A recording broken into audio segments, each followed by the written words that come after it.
Podemos nos sentar. Abra a tua Bíblia na carta de Paulo aos Colossenses, capítulo 1, versículos do 15 ao 18. Colossenses 1, do 15 ao 18.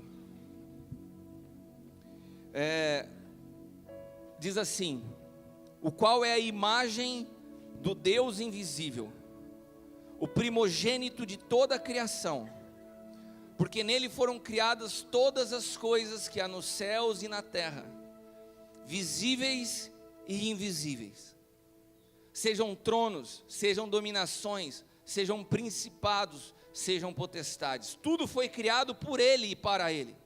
Ele é antes de todas as coisas, e todas as coisas subsistem por ele. Ele é a cabeça do corpo da igreja, o princípio, o primogênito dentre os mortos, para que em tudo ele tenha a preeminência. De quem a palavra está nos dizendo nessa noite? De Cristo, do Filho do Deus vivo. A palavra de Deus diz que Deus é Espírito, Deus é invisível, mas Ele resolveu se tornar visível através da vida do seu Filho. Então Cristo é a imagem visível de um Deus invisível. Isso já me aponta uma realidade espiritual. Se nós temos um Deus que é invisível, um Deus que é Espírito, nós precisamos entender que a base da relação com Deus é no Espírito, que a nossa compreensão de Deus se dá no Espírito, e que a revelação visível de Deus se deu através do seu Filho. Toda a parte visível de Deus se encontra numa pessoa, que é Cristo. Amém? E o grande projeto de Deus, se um dia te param na rua e falam assim: cara, você frequenta uma igreja, você é cristão, então me diga qual a razão da sua fé, qual o propósito de Deus de ter criado tudo isso. Não é assim que os ateus, ou que aqueles que atacam a igreja, falam: por que você vai à igreja? Qual a razão de ser da sua fé? Se Deus criou o mundo, por que as coisas estão do jeito que estão? Se você ama a Deus e Deus chama, por que você está vivendo o que você está vivendo? Se você está frequentando a igreja e a sua vida parece que só piora, me explica. Qual que é o propósito de Deus na tua vida? Me fala qual que é o propósito eterno de Deus ter criado a humanidade e ter abandonado ela ao acaso. E você poderia me dizer várias razões, mas a principal delas está escrita aqui aos Colossenses.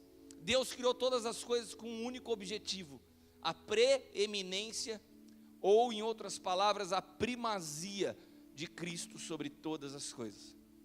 O projeto de Deus foi um dia manifestar o seu Filho de uma tal maneira que ele se tornasse tudo em todos. Essa é a grande obra de Deus, de maneira que a minha vida e a tua, elas fazem parte disso, desde que nós estejamos dispostos a ser parte desse processo onde Deus vai se tornar tudo através também da minha vida. Quando eu me rendo completamente a Ele, eu faço parte desse projeto muito mais amplo, que é a primazia de Cristo sobre todas as coisas. Não é um projeto pessoal, é um projeto muito maior, do qual eu entro quando eu me rendo completamente ao senhorio de Cristo nas minhas vidas.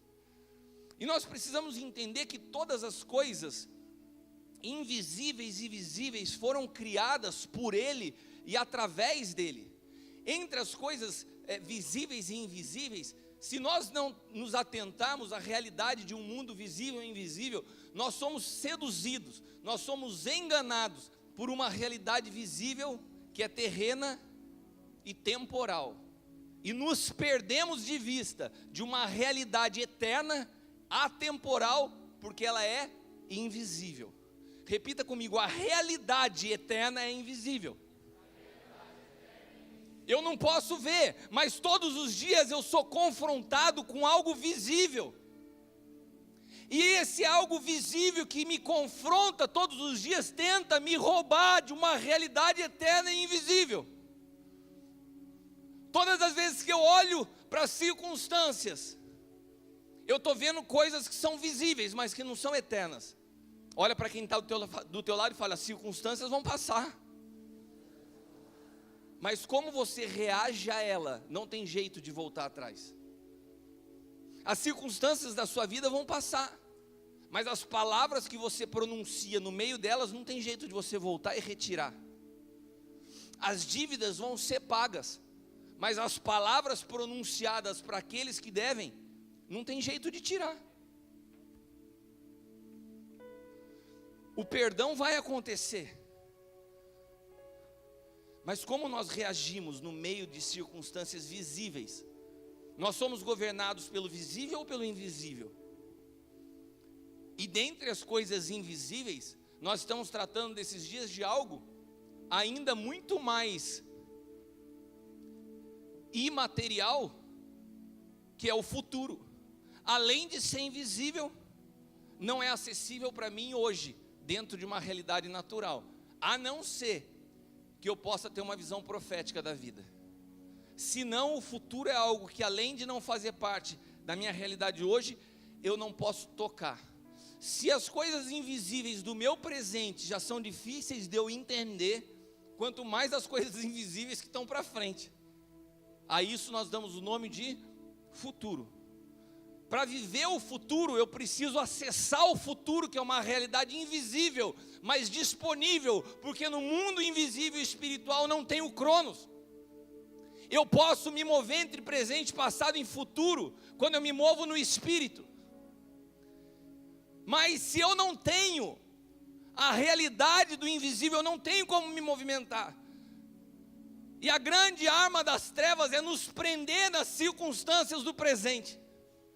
E dentro disso, existe algo que eu tenho falado de forma repetida, que é a compreensão do novo pacto. Novo pacto não é um tema. Novo pacto ou a nova aliança é a inauguração de uma nova época, de uma nova era dentro da humanidade, de um novo código de leis, de uma nova maneira de se relacionar com Deus. Você sabe que quando nós falamos de reino de Deus, o novo pacto é o que regula a relação entre Deus e os homens dentro do seu reino. O novo pacto é o regulamento que rege a relação do homem e Deus dentro do seu reino. Deixa eu te explicar isso de uma forma prática. Todas as vezes que nós viajamos para um outro país, nós adentramos um ambiente de uma cultura diferente, de leis próprias, e que muitas vezes nós desconhecemos. Por exemplo, nós estávamos no trânsito do México e eu vi uma placa. Estava escrito nessa placa, uno por uno. O que você, brasileiro, quando vê uma placa escrita uno por uno no trânsito, você faz? Havia ainda do lado dessa placa uno por uno uma outra placa que dizia alto, né? Eu não sei, muitos de nós poderíamos parar diante dessa placa e fazer assim, alto, uno por uno. Daí, imagina se eu estou dirigindo o carro, falo, pô, uno por uno alto, você olha para cima, não vê nada, vai, entra um carro e dá no meio teu. Porque alto é pare, uno por uno é um de cada vez, ou seja, passa um carro, depois é a tua vez. Olha que interessante, tem um respeito, ó, passou um carro, depois é você, depois que vai você, vai o outro, e eles esperam e respeitam essa ordem. Você imagina um cara que dirige no trânsito de São Paulo e vê uma placa uno por uno. Além de eu não entender o que significava, provavelmente se o cara está demorando para ir, eu vou. E daí para o guarda, e depois que você socou o carro um no outro, e o guarda fala assim, você não viu a placa? Eu falo, vi, mas eu não compreendi. Sabe o que o guarda poderia me falar? A tua ignorância não te preserva da multa. O teu desconhecimento não te livra da penalidade. O que eu quero te dizer é que nós como igreja vivemos hoje um outro ambiente, uma nova cultura e uma nova legislação. E nós estamos querendo viver dentro do ambiente, da cultura que nós trouxemos, do ambiente onde nascemos, e achar que com isso está tudo bem. Daí você fala assim, eu não entendo muito bem essas coisas, como se a nossa ignorância nos preservasse de algo. Não, a nossa ignorância, ela não nos preserva da penalidade do desconhecimento. Pelo contrário, ela nos impede de desfrutar a totalidade do que nos está disponível, conforme a Leila disse ontem. E quando nós falamos de antigo pacto e novo pacto, existe uma realidade completamente diferente quando nós falamos de guerras, de batalhas, de luta espiritual. Quando você olha para o antigo pacto, você vê o povo de Deus guerreando, você vê reis matando, porque o antigo pacto eram sombras, eram alegorias, eram desenhos que apontavam uma realidade espiritual futura. Quando você entra no novo pacto, quando você vê um discípulo levantar a espada, Jesus fala: para, abaixa a espada. Nós não estamos mais no ambiente de Davi. Pedro, guarda isso. O novo pacto é outra regra, você não levanta a espada. Ué, se eu não levanto a espada, então quais são minhas guerras? Não, você não guerra, você não guerreia, você luta. Ah, é? Por quê? Porque guerra é diferente de luta. Guerra, ela é travada num ambiente que não tem limite, não tem regras, não tem juiz. Guerra é um lugar que vale tudo.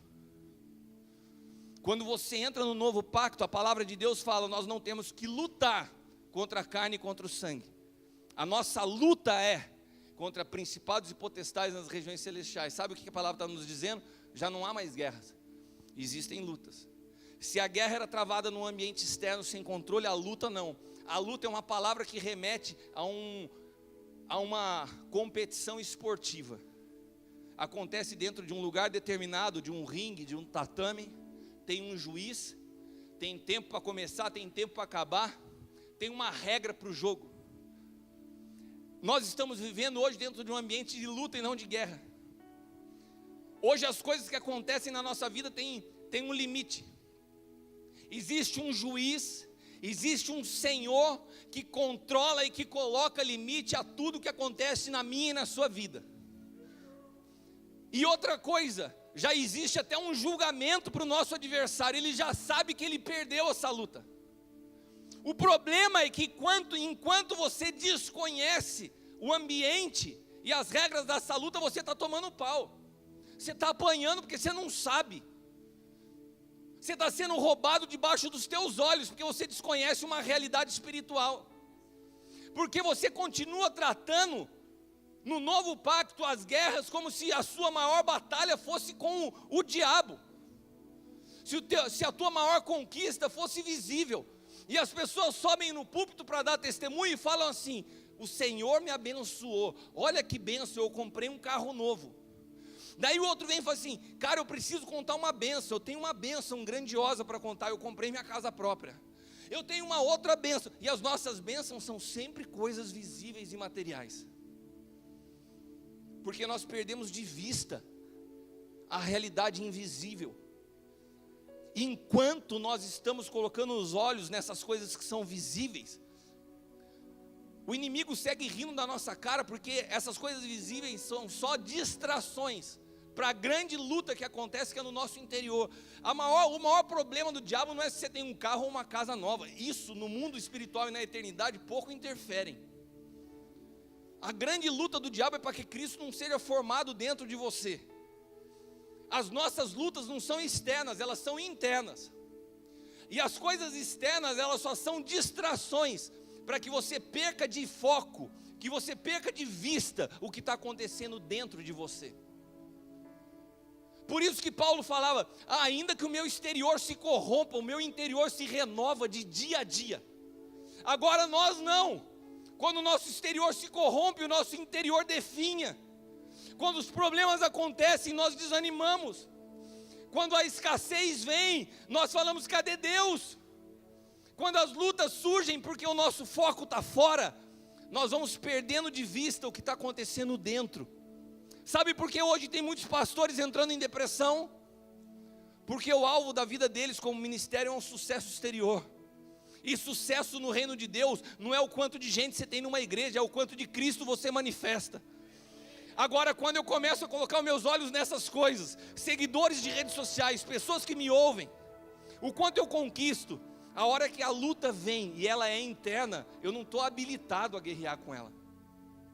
Eu não tenho condições de suportá-la, porque eu não criei um ambiente interno que me preparasse, me capacitasse. Eu perdi de vista o que de fato importa.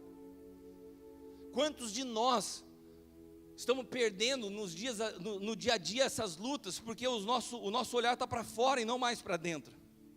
Olha o que Paulo diz aos Coríntios, 2 Coríntios capítulo 4, versículos 16 e 18, diz assim: por isso não desfalecemos, ainda que o nosso homem exterior se corrompa, o interior se renova de dia a dia. A nossa leve e momentânea tribulação, por que ele falava leve e momentânea se ele apanhava pra caramba? Porque ele sabia que aquilo lá, dentro de uma realidade de eternidade, era pouco. Produz para nós um peso eterno de glória muito excelente. Daí olha essa frase, meu irmão. Cutuca quem está do seu lado e fala assim, presta atenção agora. Não nos atentando nas coisas que se veem, mas nas coisas que não se veem, porque as que se veem são temporais, mas as que não se veem são eternas. Eu vou te falar outra vez o que Paulo disse aos Coríntios. Por favor, meus filhos, não fiquem colocando atenção nas coisas que se veem, porque as coisas que se veem são temporais, mas se atentem para as coisas que não se veem, para uma realidade invisível, porque essa realidade invisível é eterna. Sabe o que Paulo está falando? Sim, abra os teus olhos espirituais. Há uma luta acontecendo dentro de você que é invisível, que as coisas que estão acontecendo fora são só distrações. Só distrações. Tem muita gente distraída. Tem muita gente distraída, enganada, seduzida. E Satanás, ele sabe como te prender em realidade externa. Uns estão sendo distraídos em seus fracassos, em suas lutas, em suas dificuldades, em seus problemas. Outros estão sendo distraídos em seu sucesso. As coisas estão bem, há dinheiro na conta, há suficiente. Eu quero ter o tempo para eu desfrutar da minha vida. Não existe desfrutar fora de Cristo. E daí eu quero te explicar algo que também nos foi roubado a compreensão. Enquanto nós somos distraídos em coisas visíveis, enquanto nós somos intimidados com o que acontece diante dos nossos olhos, nos tornamos egoístas com medo de perder o pouco que temos. Nos tornamos muitas vezes infiéis porque deixamos de trazer os nossos dízimos e ofertas, presos a uma realidade exterior.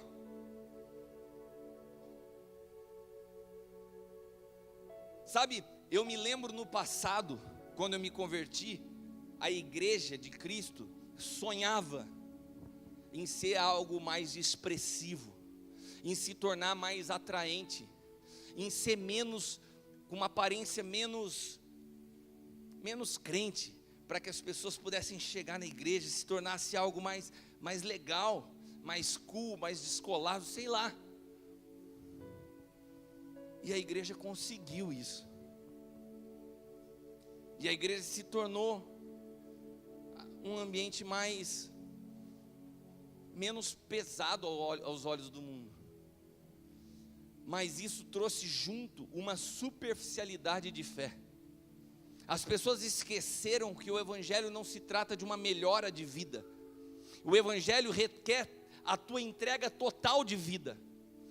O evangelho requer a morte, não a tua morte, mas que você possa se apropriar da morte de Cristo, para poder experimentar a sua vida. O evangelho requer renúncia.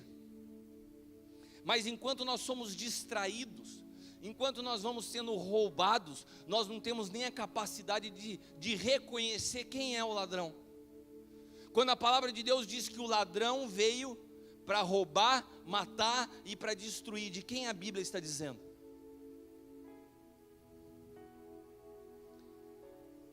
Eu fiz uma pergunta, deixa eu explicar para vocês. Eu estou voltando agora do México, às vezes vocês não entenderam o meu sotaque.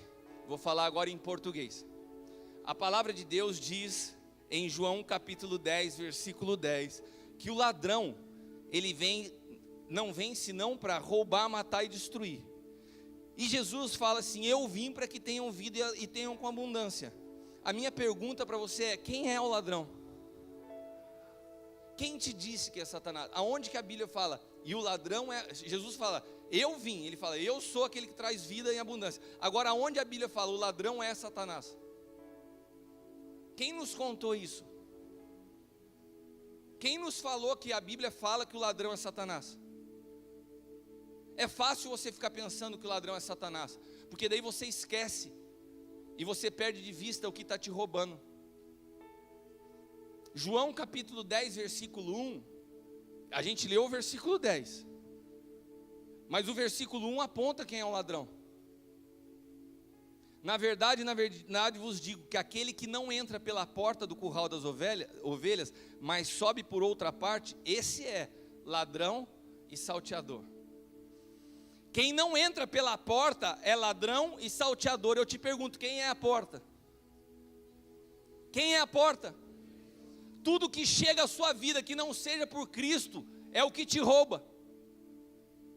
Aqui não está falando que o diabo é o ladrão, está falando que coisas que chegam à sua vida, que não chegam através de Cristo, te roubam.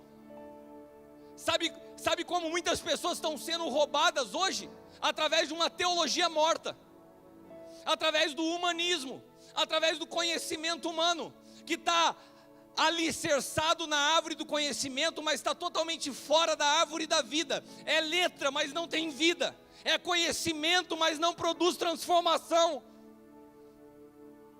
Tudo que chega a você e não vem pela porta, te rouba.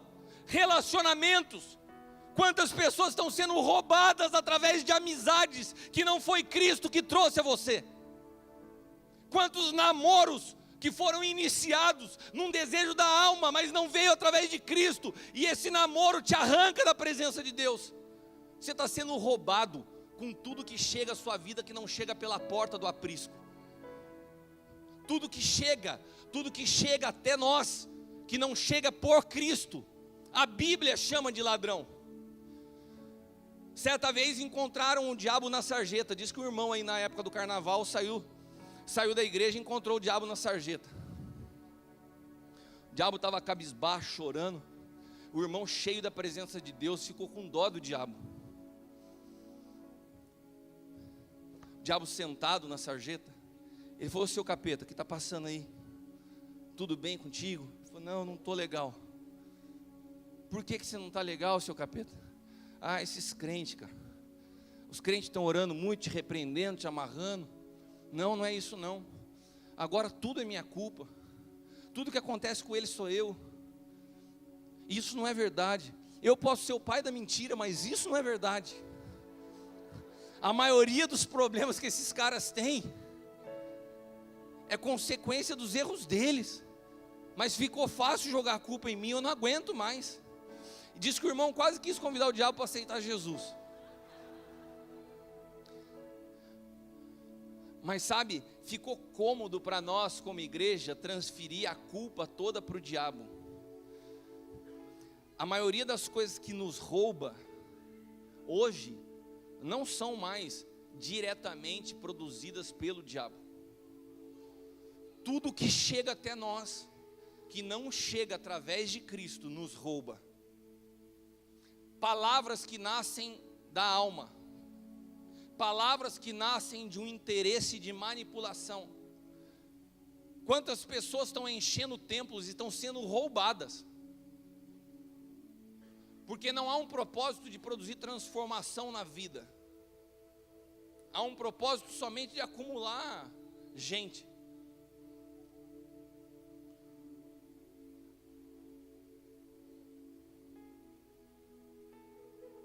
A teologia teórica é algo terrível.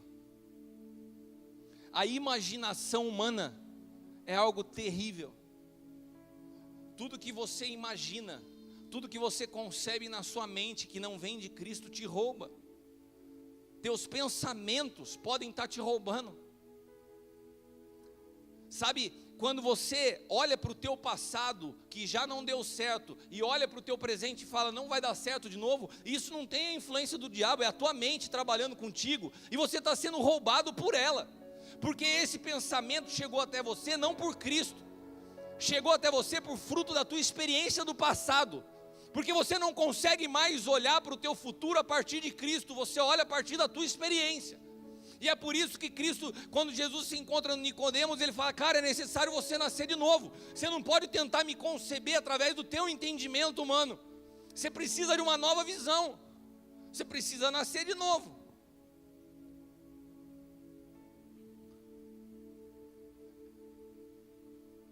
Quando nós somos enganados,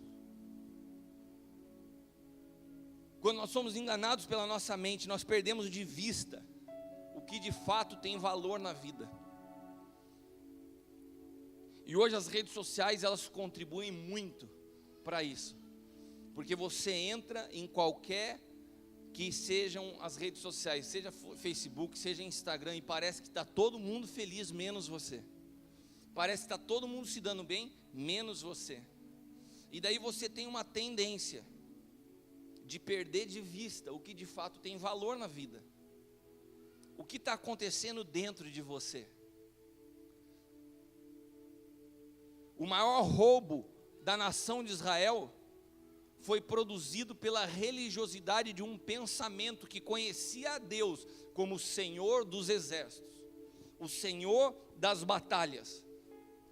Isso fez com que os judeus não conseguissem compreender que Jesus falava assim: Ele é o meu Pai, Ele é o Abba, Pai. Essa incapacidade de conseguir aceitar isso roubou Israel de uma revelação, e até hoje eles se relacionam com Deus como o Senhor Jeová, o Jeová Jireh, o Jeová Rafá, o Jeová Nissi, mas eles não conseguem chegar diante de Deus e falar Pai. Sabe por quê? Pai é uma revelação que só chega ao coração dos filhos através de Cristo.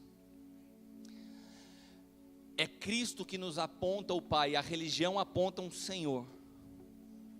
E quando você conhece a Deus como Pai, é muito diferente de você conhecer a Deus como Senhor. É muito diferente de você conhecer a Deus como Criador. Porque quem conhece o Pai, conhece um amor que um Senhor não pode manifestar. Sabe, quando a Leila fala de desfrutar, eu vejo muito a realidade do que eu vivo dentro da minha casa. Eu às vezes paro para orar e a gente tem procurado respeitar e conviver com irmãos de diferentes denominações. E é muito interessante como muitas pessoas se aproximam diante de Deus para orar. Às vezes eu tenho que me controlar para não rir. Porque os irmãos começam assim: ó, amantíssimo, excelentíssimo, grandiosíssimo Deus, Pai poderoso, Criador do universo. Eu falo: caramba, o jeito que o cara trata Deus, velho. E daí eu de repente começo a orar, falo assim: Pai, obrigado. Daí eu falo assim: cara, é tão diferente. E daí eu fico imaginando o meu filho e a minha filha se relacionando comigo. Eu imagino a Bruna batendo na porta do quarto e falando assim: Pai, meu Pai, o Senhor me permite adentrar a sua recâmara? Estou querendo te dar um beijo de boa noite. O Senhor me permite? Sim, filha, pode passar. Por favor, somente um beijo na direita, na minha face. Pelo amor de Deus, cara, que coisa mais chata. Que coisa insuportável, que relação ridícula, fria.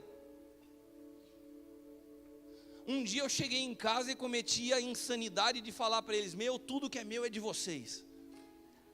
Pô, eles são filhos, cara.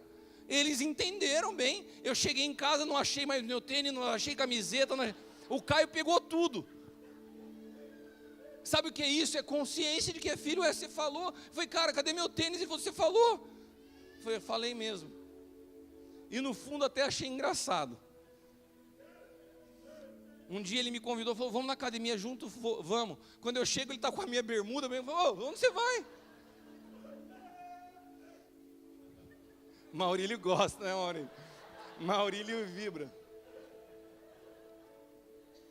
Eu combinei com o Maurílio: se a palavra não tiver muito boa, você chora mais para o povo ficar emocionado.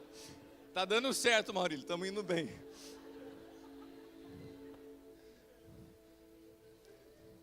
Você sabe que quando você não conhece a Deus como Pai, quando você não tem a revelação do Filho, essa relação formal e teórica é perigosa. Porque quando os problemas surgem na nossa vida, sabe qual que é a primeira sensação que nós temos? Deus não me ama, Ele me abandonou, Ele não me ouve mais. Ou tem outros que pensam assim: já sei o que está acontecendo comigo, eu estou pagando pela minha culpa. Isso é algo natural da vida de todo aquele que não conhece a Deus como Pai. Agora, quando eu conheço a Deus como Pai, eu tenho uma relação, eu fui preparado por Deus para ser pai. Sabe por quê? Porque a escola de ser pai é ser filho. E graças a Deus, eu tenho um pai e uma mãe maravilhosos que estão aqui. Ministrar diante deles, eu preciso ministrar com vida, porque eles me conhecem. Eu ministro diante dos meus pais, ministro diante da minha esposa, do meu sogro, que é meu pai espiritual. Eu tenho uma realidade de paternidade resolvida dentro de mim.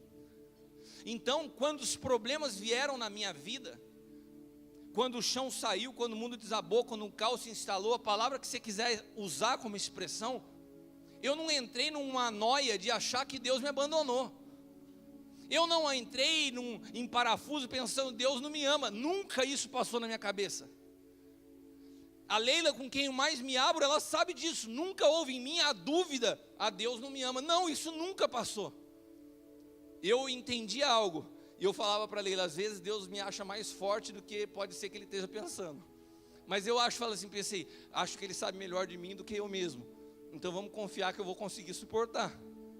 Mas eu não tenho dúvida do amor dele. Sabe por quê? Porque a minha paternidade é resolvida. E quando a sua paternidade é resolvida, você começa a se relacionar com Deus não como um livro de regras. Não existe um manual, existe vida. Sabe, as coisas no dia a dia, quando chegam diante de mim, quando surgem problemas com os meus filhos, eu não chego com a Leila: vamos ver o manual de educar filhos na página tal, como que a gente resolve esse problema? Não tem isso. A gente vai ao autor da vida, que habita em nós, e fala assim: se Ele não edificar a casa, em vão trabalhos que a edificam. Então que Ele nos fale como resolver isso. E nós estamos construindo algo juntos. Eu estava no México e aconteceu algo interessante. Eu estava falando, no último dia, eu não sabia o que eu falaria no domingo para a igreja. Quando chegou no sábado à noite, eu fui dormir, e o Senhor agora está marcando um horário comigo. 5 horas da manhã Ele tem me acordado com frequência agora. Eu falo, às vezes dá vontade de falar para Ele: o Senhor não dorme não, né? Estou cansado, 5 horas você me acorda. Mas até que foi bom, porque Ele me falou que era para pregar. Falou: eu quero que você fale sobre rejeição. Daí eu falei: beleza, só isso só, então eu vou dormir. Que nem o carinha do teatro. Daí eu acordei e falei para a Leila: cara, o Senhor falou para mim ministrar sobre rejeição hoje. Ela falou: amor, você tem certeza? Falar desse assunto aqui, levantar esse negócio, se a gente não abrir e fechar o negócio direitinho na mesma manhã, é complicado. Eu falei assim: mas foi Ele que falou. E de fato Ele falou, Ele respaldou. E eu nunca ministrei essa palavra como foi naquele domingo. Foi uma manhã especial lá no México. E quando acabei a ministração, muitas pessoas vieram à frente. Creio que 90% da igreja. E eu comecei a orar por algumas pessoas pontualmente que o Senhor me mostrava. E uma senhora veio à frente, uma senhora grande, forte, dobrou o joelho aqui, estava desse meu lado aqui do púlpito. E com o joelho dobrado eu percebi que ela chorava de uma maneira diferente. De repente eu percebi que ela não só chorava, como ela vomitava. E eu falei assim, quando eu olhei, eu estava aqui no púlpito, ela estava mais ou menos ali. Quando eu olhei, falei assim: cara, ela está endemoniada. Daí eu cheguei perto, quando eu pus a mão na cabeça dela, daí a mão dela virou para trás, ela começou a fazer um barulho estranho. E por uma fração de segundos eu falei assim: caramba, enfrentar um demônio mexicano essa hora. Eu falei: caramba. E daí você tem os manual de libertação, né? É o Exu tal, é não sei o que lá. Eu falei: eu não quero saber nome de demônio nenhum do México. Eu falei: Senhor, como que eu conduzo o negócio aqui? E daí o Senhor falou para mim assim: a única coisa que você precisa para libertar essa mulher é manifestar amor na vida dela. Eu falei: tá bom. Pergunta para mim: apóstolo, qual manual você leu para fazer isso? Pergunta. Eu li a tábua que está escrita no meu coração. Se você não sabe ler o que está dentro de você, você não está habilitado para o novo pacto, porque o novo pacto não são letras, o novo pacto é verdade e vida. Ele fala e você ouve, há uma relação, nós nos tornamos um com Ele. Eu não podia falar assim, espera um pouquinho que eu vou ligar para a profeta Camila, que é a líder da libertação lá em Taubaté, e já volto. Eu peguei e falei para a irmã, eu me abaixei, imagina a cena, vomitando, com a mão para trás, eu falei assim, olha para mim, e falei com amor, não falei bravo como às vezes eu sou, viu mãe? Falei com um jeito. Daí eu falei assim, olha para mim. De repente levanta a mão assim, ó, e você não via o olho, tudo branco. Aquela cena bonita, sabe? Só que eu não conseguia olhar naquele olho e ver uma pessoa endemoniada. Eu comecei a sentir amor por ela. E eu falei assim, posso te dar um abraço? Se um cara que está acostumado com libertação, que lê os manuais, fala assim, esse apóstolo está louco, ele está abraçando literalmente o capeta, né? O cara está abraçando o capeta. E eu, quando eu olhei aquilo, eu falei assim, senhor, é isso, né? Eu falei, cara, se eu abraço isso aqui e não é isso, ela me enforca. Mas eu falei, vamos lá. Eu olhei para ela e falei assim, Jesus ama a tua vida, eu posso te dar um abraço? Ela fez assim. Cara, quando eu abracei aquela mulher que estava dura, com a mão para trás, ela deitou a cabeça no meu ombro, e não deu 10 segundos, aquela mulher foi completamente liberta. Ela foi completamente liberta.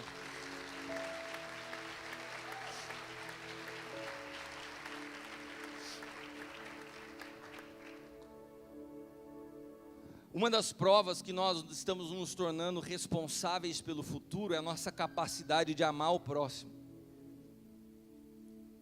Porque a falta de amor é egoísmo, e o egoísmo é o que gera toda a raiz de corrupção.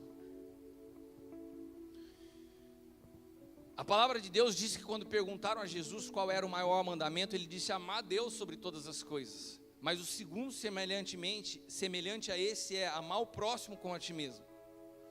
Uma das características de quem carrega a Cristo é não olhar para as pessoas através daquilo que se vê, mas através de uma realidade que não se vê.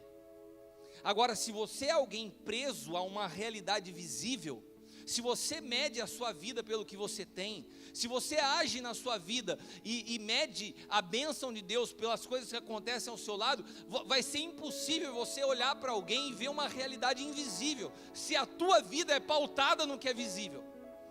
Agora, se nós não somos libertos desse ambiente, nós não vamos conseguir manifestar amor ao próximo. E se nós não manifestamos amor ao próximo, nós estamos isolados numa raiz de egoísmo. E todo egoísmo manifesta corrupção. Qual que é a característica de todo corrupto?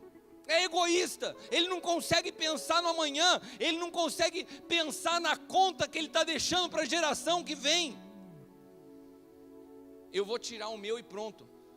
Quantas pessoas chegaram ao poder nessa nação e falando assim, essa é a minha oportunidade de ficar rico? É ou não é?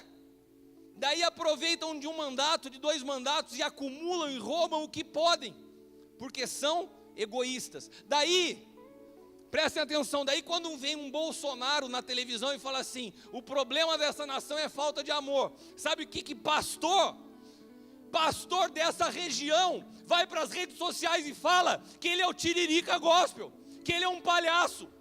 Palhaçada é não ter discernimento espiritual e falar uma asneira dessa para um homem que é um profeta. O Daciolo, eu falei o quê? O Daciolo falou. É isso mesmo. Eu não vou voltar tudo que eu falei até no tom de voz correto, mas foi dado o recado. Quando o Daciolo fala que o problema dessa nação é falta de amor, daí vem um pastor que respalda a sua vida e seu ministério em coisas visíveis e acha que por causa disso tem direito de ir para a rede social e chamar o cara de palhaço. Sabe o que é isso? É falta de discernimento do que é o corpo de Cristo. É falta de discernimento espiritual. Esse cara é um profeta, ele está falando o que nós como igreja deveríamos falar e denunciar. Ele falou da maçonaria, ele falou de tudo que está errado. Eu não estou falando que eu voto nele, eu não estou falando que ele está pronto para ser presidente, mas eu estou falando que ele é parte do mesmo corpo. Se eu não entendo que no corpo de Cristo as pessoas se movimentam diferente de mim, e se eu não sei respeitar isso, eu não tenho discernimento do corpo. Como pode a orelha falar para o olho, eu não preciso de você? Ah, você só vê, eu escuto. Esse nível de insanidade é o que a gente vê quando alguém, por resultados visíveis, se sente no direito de julgar alguém. Sabe o que é isso? Falta de discernimento, falta de capacidade de viver num ambiente invisível. Está tudo pautado naquilo que é visível. Ou nós somos uma igreja que se move através da vida do Espírito, ou nós continuaremos sendo seduzidos pelas coisas desse mundo. E quem é seduzido pelas coisas desse mundo se corrompe nesse mundo. Mas quem nasceu de novo, quem nasceu do Espírito, se move pelo Espírito. E o Espírito não é corruptível, porque o Espírito não se alimenta das coisas que se veem, mas das que não se veem. Quando Martinho Lutero fez a reforma, ele fez a reforma reforçando aquela conversa com o jovem rico. Sabe a conversa do jovem rico com Jesus? Jesus falou assim, olha, você tem cumprido os mandamentos? Ele falou, todos. Então vai, vende tudo, vem e me segue. Ele fala assim, não, eu não vou fazer isso. A gente acha que é porque ele era rico. Não, é porque tudo aquilo que ele conquistou era uma prova de como ele era bom. Porque no antigo pacto, nós manifestamos a nossa bondade através daquilo que nós temos. E Jesus fala assim, cara, rompe com o antigo pacto e vem para uma nova realidade. Perde a tua reputação para você não mostrar através de coisas visíveis quem você é, mas que você possa experimentar uma nova vida, um novo pacto, onde não é pelo que vê, é pelo que não se vê. E ele não consegue transicionar de um lugar para o outro, porque ele estava preso num sistema de meritocracia. Repita comigo, meritocracia.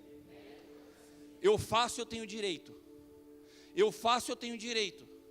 Eu faço, eu mereço. Sabe, quando Lutero vem e faz a reforma, ele estava rompendo com isso. Cara, não tem direito nada. A salvação não é pelo que você paga, não é pelo que você faz, é pela graça. E daí sabe o que acontece nos dias que nós estamos vivendo? Nós estamos sendo sutilmente conduzidos a uma realidade de meritocracia. É como se nós estivéssemos tendo a necessidade de voltar aos dias de Lutero e falar, ei, é por graça. Não é o que você faz, não é o que você mostra, não é o que você tem, é por aquilo que Jesus já conquistou na cruz.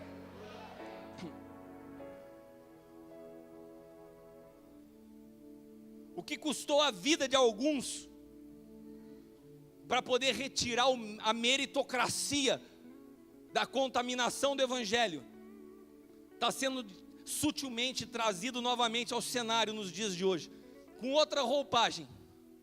Então quem são as vozes que são ouvidas? São os que têm mérito para ser ouvido, são os que têm povo para justificar, são os que têm denominações para respaldar.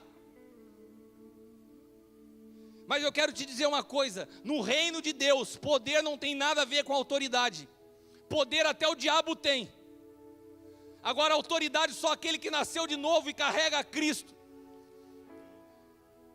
Viram uma vez Jesus expulsando demônio e alguns discípulos tentaram também expulsar demônio. Oh, transfere esse poder aí. Como disse o Bruno Shea, né? Oh, eu gostei quando você falou assim, está queimando. E o pastor Ezequiel falou assim, é azia. Tem muita gente que está queimando e é só azia. Porque poder não tem nada a ver com autoridade. Poder você conquista através de coisas visíveis. A autoridade é uma realidade de quem você é no mundo espiritual. Você pode ter poder e não ter autoridade nenhuma. Sabe por quê? Porque a autoridade é fruto de renúncia e morte. Quando perguntaram a Paulo a respeito das experiências dele, e Paulo orava e falava assim, Senhor, se possível arranca de mim esse espinho da carne. Mas depois ele entende que o espinho na carne era uma consequência da revelação que ele teve. Sabe por quê? Porque a revelação produz perseguição. O espinho da carne de Paulo não era doença. O espinho da carne de Paulo não era enfermidade. O espinho da carne de Paulo era a perseguição que ele sofria. Porque toda revelação produz perseguição. Porque toda autoridade requer renúncia e morte. Não se alcança a autoridade através de conquistas visíveis. A autoridade é uma realidade invisível, Roberto. A autoridade, olha para quem está do teu lado e fala, a autoridade é uma realidade invisível. Filipenses 3, versículos 10 e 11 diz assim: quero conhecer a Cristo, o poder da sua ressurreição, a participação dos seus sofrimentos, me tornando como Ele na sua morte, para que de alguma forma possa alcançar a ressurreição dentre os mortos. Paulo fala assim: eu quero experimentar da sua morte, para poder conquistar da sua vida. Mateus capítulo 23, versículos 12 e 13. Diz assim: o que a si mesmo se exaltar será humilhado, o que a si mesmo se humilhar será exaltado. Mas ai de vós, escribas e fariseus, hipócritas, fecham aos homens o reino dos céus, e nem vós entrais, nem deixam entrar os que estão entrando. Sabe por que o Senhor me deu essa palavra para finalizar? Porque uma das maiores barreiras para você implementar algo na vida se chama complexidade. Repita comigo: complexidade. Se você vai numa palestra, você teve num treinamento da sua área de odontologia. Se você começa a olhar aquilo e fala assim: cara, isso é complexo demais, isso se torna uma barreira para você implementar. Se eu começo a falar para você de um evangelho tão complexo, você fala assim: cara, isso não dá certo na minha vida. É uma barreira, a complexidade é uma barreira de implementação. E como o evangelho é algo acessível, a palavra de Deus diz que Jesus resolveu revelar essas coisas aos simples, aos humildes, para confundir os grandes na sua grandeza, o sábio na sua sabedoria. Daí sabe qual que é a sutileza do diabo nos dias que nós vivemos? É trazer uma complexidade para o evangelho. Eu quero te dar uma orientação nessa noite. Para de se tornar admirador de palavras complexas. Para de se tornar um admirador. Você está abrindo uma porta para o humanismo entrar na sua vida. O evangelho é simples. Repita comigo: o evangelho é simples. O novo pacto não tem nenhuma teologia complexa. É a realidade de Cristo vivendo dentro de você. Será que é difícil de entender isso? Não, não é. Por favor, eu te respondo: não é. Não é difícil de você pôr em prática na sua vida. Não é difícil de você entender que só requer uma coisa: a tua renúncia. Você abrir mão da sua vida. Não é complexo. Não tenta começar a produzir palavras elaboradas para traduzir uma realidade que é simples. Jesus usava exemplos simples da vida, porque a complexidade é uma barreira de implementação. E nós não tratamos através de colocar obstáculos. Isso quem faziam eram os fariseus. Eles dificultavam o acesso ao reino. E quando eles faziam isso, eles impediam as pessoas de entrarem. E eles também não entravam. Nessa noite eu quero te dizer uma coisa. Há uma realidade hoje para que você possa desfrutar que já está disponível. Há uma realidade de filho para você poder acessar o coração do Pai, que já está disponível. Sabe, o futuro pode ser acessado hoje através das tuas atitudes. Mas nós às vezes estamos sendo roubados por tudo aquilo que chega na nossa vida que não entra através de Cristo. E você tem deixado essas coisas entrar, seduzido, muitas vezes pela facilidade que aparentemente oferece os atalhos que não são a porta. A palavra de Deus chama de ladrão tudo que pula a cerca, mas não entra pela porta. E tudo que pula a cerca parece que é mais fácil. Imagina que essa tela aqui é uma porta e que eu estou aqui diante de um aprisco, do lado oposto da porta. E essa cerca é baixa, é mais fácil eu pular aqui do que dar a volta para entrar. É isso que a gente faz na vida. É mais fácil fazer do meu jeito. Repita comigo: o meu jeito também se chama na Bíblia ladrão. O evangelho não é um lugar para viver do seu jeito. Aquilo que você chama de diabo, eu quero te dar um nome, se chama meu jeito. Ladrão, o que rouba, o que mata, o que destrói, não é só o inferno não, é o seu jeito. É o seu jeito de fazer as coisas diferente da palavra. É o seu jeito de entender as coisas que não é através de Cristo. É o teu jeito de querer conceber e de dar um jeitinho e de ouvir quem você não deveria, simplesmente para validar uma ação que você não deveria tomar. Sabe aquilo que você faz? Eu vou perguntar para o apóstolo Hélio o que ele acha disso. Pensando bem, já sei que ele vai me dizer não. Então, tem aquela irmãzinha que está indo na igreja domingo sim, domingo não. Vou perguntar para ela, o que você acha? Eu acho legal. Bom, então Deus falou comigo. Gente, esse teu jeito se chama ladrão. É tudo que vem na sua vida, através do seu jeito, e não vem através de Cristo. Isso tem roubado o teu futuro. Isso tem te impedido de viver o futuro. Isso é uma irresponsabilidade presente. E nós estamos diante de dias onde Deus está nos chamando a sermos responsáveis pelo futuro. Responsáveis pelo futuro são pessoas que rompem com o egoísmo no presente, que entendem o que é amar o próximo como a si mesmo, que saem de uma realidade visível para poder experimentar uma realidade invisível que é muito superior, porque a invisível trata das coisas eternas e as coisas visíveis tratam das coisas terrenas. Eu quero te convidar a se colocar de pé nessa noite.